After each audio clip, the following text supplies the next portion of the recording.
wa mega. Luka be nya o. Oh Gabijo. Ye fi ke yo mi le kun gbogbo han. Oh, Festado TV chuchuro na nkuda no motata no azonli nwo. Ye ntiare. Nya o. Nya mele fefe olobe tepe. Nya tepe, nya mele Adam de modo la odum. Ekwa. Bo mi a blewu na zoli e. Ekwa nya tepe. Gabijo. Esia. Mijo. Bye bye. Bye.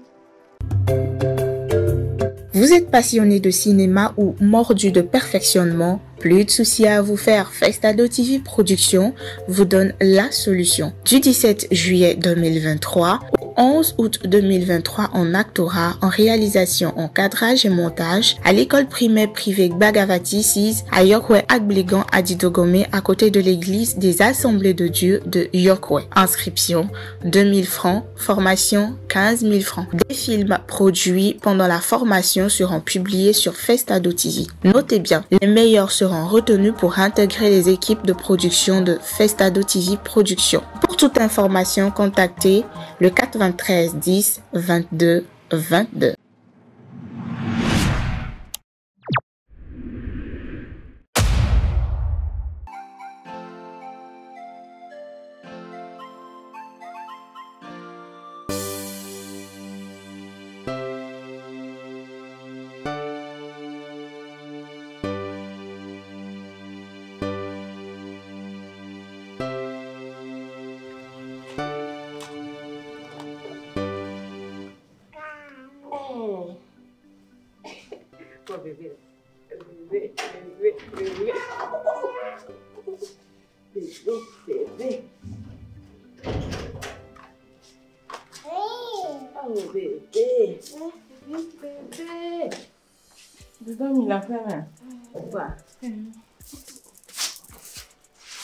Dis-le, elle a fait mal. Oui, de donner quelle fois les Côte de gomme là. Ndio ni mpoka sentio. Deke wasimama nyabere yakwe bakwe na sisire la. Koko hii. Jwa trois lo aleke. Ndio ni mateko. Bleu. Oh. Info. Enyo. Egbe ajire. Ekpodo a. Dada egbe to ya nubu ntolo.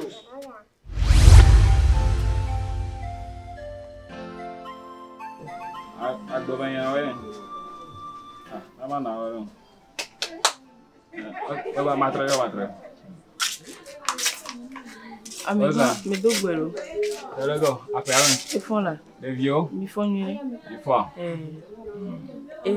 Amiga, mereku. Mleti dobe ma woyi. Ma bio mi ne mate po dore le mi agbola no. Ah, do na o do le bonyele ti aseme. E parale be aba o do. Ba, do mele ge ya. Awu, amiga ne mi be manu tutu fie na mi chama tutu. Mi kanu ke mi do na mo ma we na mi. Tony pe ma po dore manu me de kuku gari. Me gbo leke ko na va o do. Leke na o do le bonyele ge. E o yo bi o melere. Amiga. Okay. Merci, va. Elle est que là, gagne me do wa o do le ge ya. You know. Awu, amiga akpe na mi kaka ila jojina mgbogore. On va dire donc non. Amiga mereku e do ka venyo. Faut voir, elle dit ti akpa bonye ko ya o do le. Titi elle dit ti e do me ya do no. Oh, e ga dudu e ke na vo. E kana no baba no. De jieji, de dodonu. Ye me ya Ela jojina mgbogore nto amiga. Akpe kaka. exploration. Awu. Je toma ya de tu vie yo exploration no si ore. Exploration no si. Nene ya mate ho. Exploration mate ho na o do lo bonye. Ela jojina. Lui après la signe de vous ne gars qui est plus vignon mini on m'a honné les gars Ne mano pa ho me le jajara o menye jajara do yan ga elekere e bo Georgina ese e ma kolo dare gami ko na no gami ko nyama no vava mano vava Maman no bobore me. Amega akpe kaka mpo mi ave susu ava. Njoji na akpe.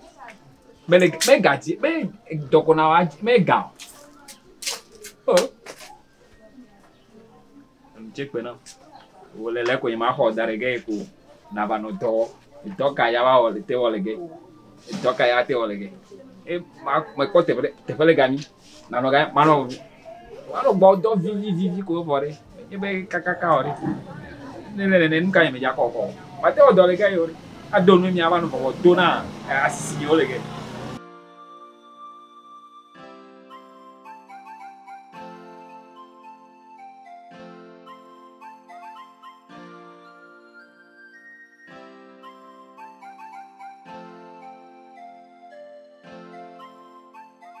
Metugbelo. Le fun o.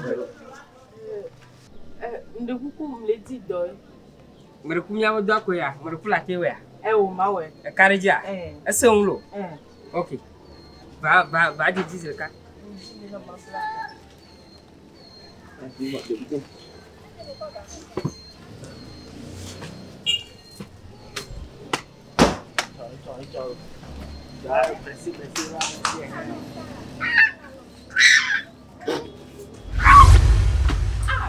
No. Cho. Adamo fa. Cho. Va madro no va. Adamo fa. Me de ba o do a. Ah. Quoi. Va de blava. Pia lo me lo mota. Aje. Lai. Blaulo. Dele. Yes. Va. Agan le dialo va. De bla. Va. Dama fa.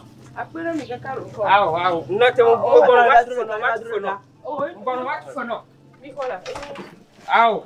O ma kilo o ma tuwe mo gano. Oh, nye ihe gacho na. Owo. Akpere kaka ro.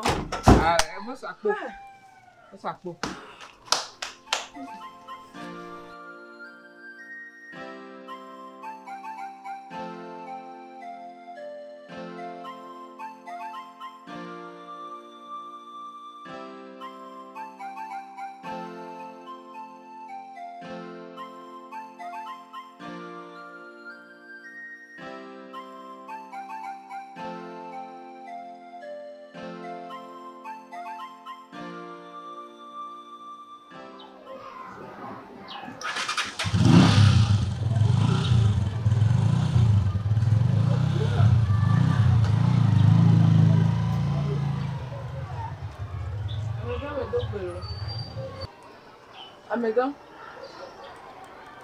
Amega. Dogbelo. Pick up them. Which one? Ndeuku mledi doy. Opo sibiri ke ga memi o mi vomi ngbale odo alo. Nyama ko epa, ma be ku mo kaka ma odo pa, ato so mo aka na mi. The policy government spare ya ole blalo. Ma ho spare. Ga me ni nyam la yin ni chikona ma. Wala ho mo. La odo. La so governor. Nini ya. Ka ka jibo wala la te ku mo omo kuku to bona zemi jadolo. Nyama kuku ntolo. Na je so mo na mpo ma kuna. Di ma so mo no abaka ka mo bana ma. Awore fie pe ku ma kwile. Tiko. Fie la ma kwina porke mkuna morala. Ka jibo wala kuna mo. Yao? Ok, mas eu porão. Vou assim me porão. Quando eu cublo blolo. O nyenda dani.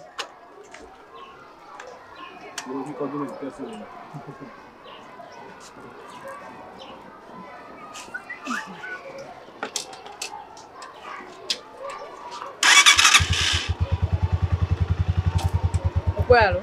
Não qual.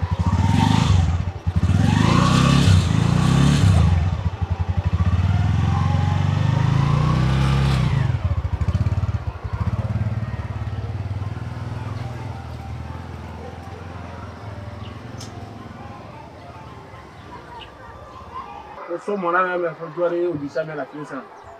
Bon, tiens, là, ce soir, là. On va le fouler, les barreaux de ça, on va démarrer puis bien quoi. On va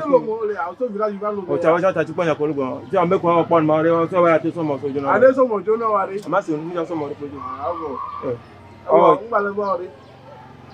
Là va. Ah on quoi? On quoi? Comment ça l'on de pena mo mari? Hein?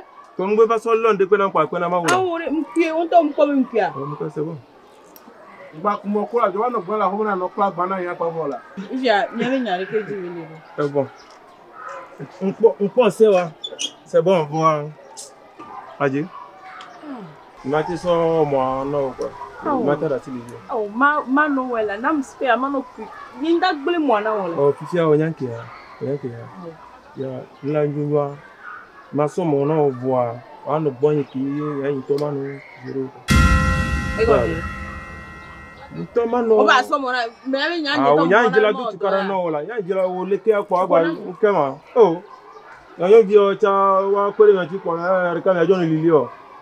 Wa yi me le ra. Sio. Ngwa mu.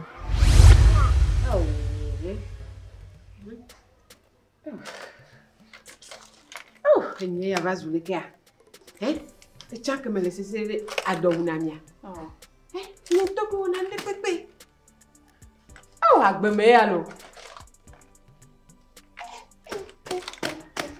Dada. Te mo ko dunu la, to ndi mo ko dunu la. Te mo ko dunu na mola. Na majuno Fabio ncham no to nyesinwe. Mage abela divio la Nye ina siasi de via mo dunu la. Toko de dia gbla kekekekera. Oh. Mama dasi la. Yo. La nyu desia. Fika me yo mi anyine. Pene ko ga kotoku. Ni lu ame va ko na ne ma wodo na fo ya be me le. To che nyame ni gale nyine ti jame da ko edo do. Kemi awo wodo na fo ya ne ma tite ma ti do ma wo. Ye to me sana nwe. Me ina si alo ama. Ape me ya. Agbe me ya. Dada, nyare lembe ma blono. Alors, pour combien vous voulez? Je vous reviens un instant. Combien coûte un film publicitaire? Il y a des offres pour 100 000 francs et des offres pour 10 millions de francs. Je vais vous dire maintenant ce dont vous avez vraiment besoin et combien de budget vous devriez planifier. Combien dois-je alors planifier pour un bon film publicitaire? Rassure-toi, tu ne dois pas planifier 10 millions. Un bon film qui sera produit par des équipes professionnelles et qui savent vraiment ce qu'elles font et qu'à la fin atteindra sa cible se situe à partir de 500 000 francs. Certes que vous voudrez déjà savoir combien, mais je ne saurais vous le dire avec exactitude. Combien vous coûtera exactement un film?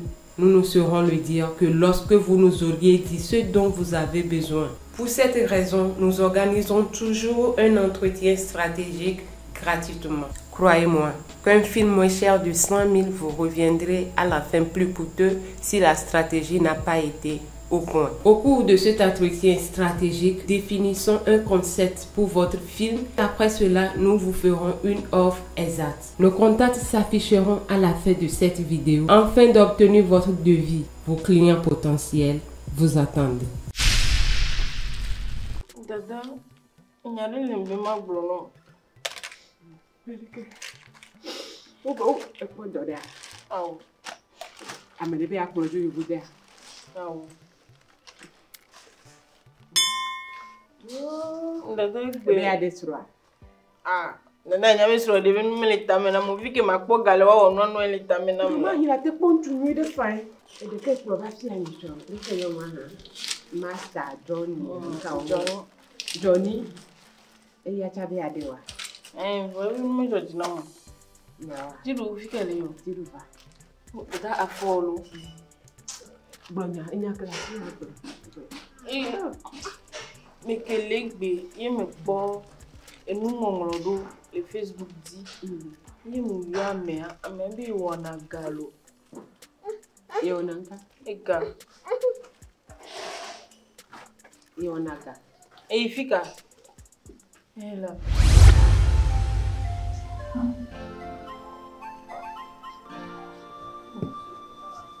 Ta lo me fia kwa ma te poto ri pela no wa. Ya le fue.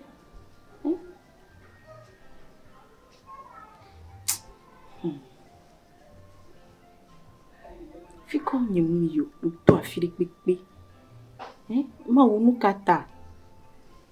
Amusi na to pona do kaba ona nkata to nya le nini. Nka madu, nka makokpo no nyigbo. Yo. Nyabe ko gbere karịara bari. Kam.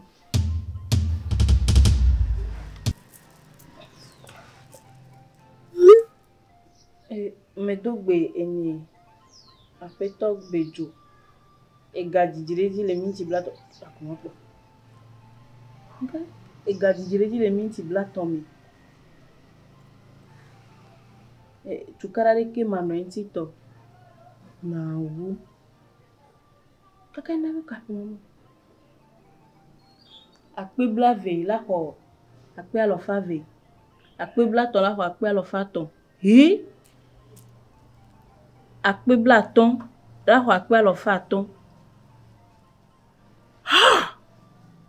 efo nkpochi mi ave sro de debe kuhio owe wam akpe TV magic akpe TV ke hona akpe alofa menyi lenkekere kame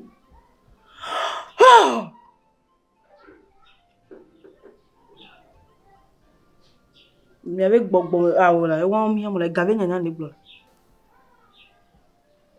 Maye. Number.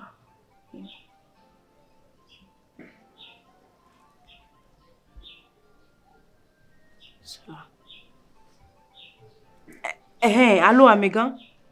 Awo Amegan ni sauve dollar. Mde kuku mekpo mi ave nu ngongolo le yavala odi.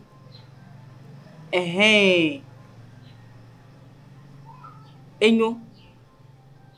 Aha, ne me to segbe me. Enyo. Awo mava. Me kaleje gbe otro mi ano mi agbola ho me.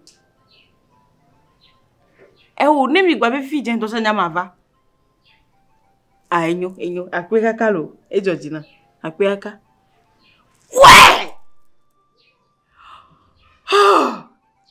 Evo, me poti ameko mama no bia dole lo me le fi o gbe me poti o ma unyi ke me le yo pa on te tonam le yi nyu to mezrika eno nye me bobolo emi o le kuku nyinya wa baba jira mezrika me poti lo da fun me chuma kaka ya baba ye bedia ye wo gatia da igami le di na mi pofora papa ngayo gasika o nyama gasinyama gavuli gasinyama susuma tema gavata manao awo ganinyaka bayo Dada, ebe maso usoga.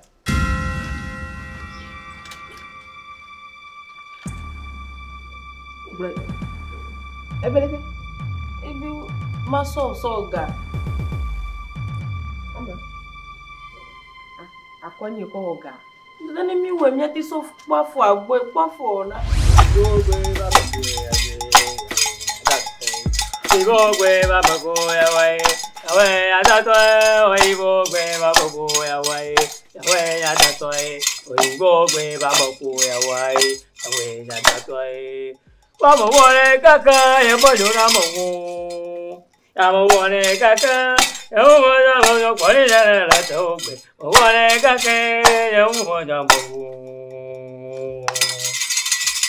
Oh, kuva duko ba de to patapa u de poto de chakli ba zuma gede ba mo kula poko ya gbede de oja ka gbe so be nyawo.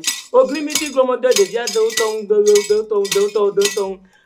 Be do baba na me lo gbegre ah mizomi jue.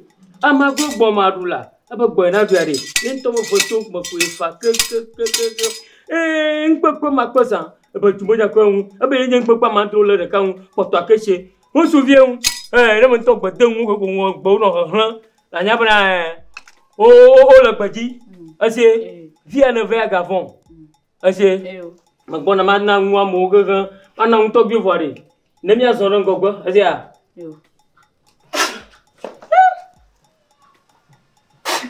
Guse kereke.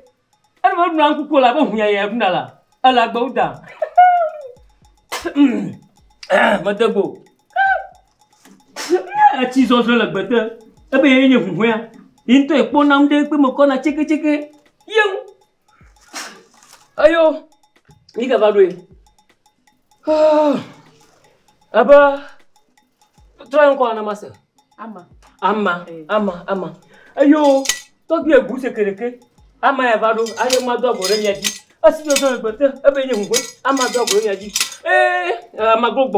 amagbogbo maru amadu agore nyaji banka ha aga dun ko ye makuhi etodusi o ye tomia o ye sebia nko ye kpomia odona enya be ne ba shimichwa ya onmia onana yo anyana agba amaba fia tamajibe nya dem vide nya chami ma vide kona mafia ko amantona kpon ina jojoga wanya be bandoga gare la shua kwesre ko la shua me pona de ko hoga shua reko yem dive fiere ya ono odo no wa fi nenema nima shika genchu kore trama korema nima ko ga kwesre ha kwema Viens le cas. Ama, gavon nya fudo nya tefa. Azia, gavon, agba ne ba fia kwa. Avo. Agama ko da ma ko gbona ma chem mare no. Bobo galo ajowo sabi la papwe. Ana gbogbo ga he. O ka we sabi la papwo. Gbogbo ga he. Zo sa. To ko bi de ko mo de ko mo do mo bia. O ka mo ba mi ko yele ko to attention. Ils ont ami jo. Aku sekereke. Ama mi chem mara amana ko. Ati zo so gbota. Chem mara amana ko. Agana ba. Ama gbogbo maru. Aba gbo ina biare e mo fotu mo ko e fara. Agana ke toji. Yema agadeba yema ontoro ko agadego joji papa gada sagada wa taganya agiti emu atitu abana ofati choma bicha nkora ona ofati choma bicha nkomo agara hajoji amanta na koga amri mama bicha mima na manako abiabo nkateo agara hajoji nakodi wa nakodi wa amana kwa mlima tiko abiabo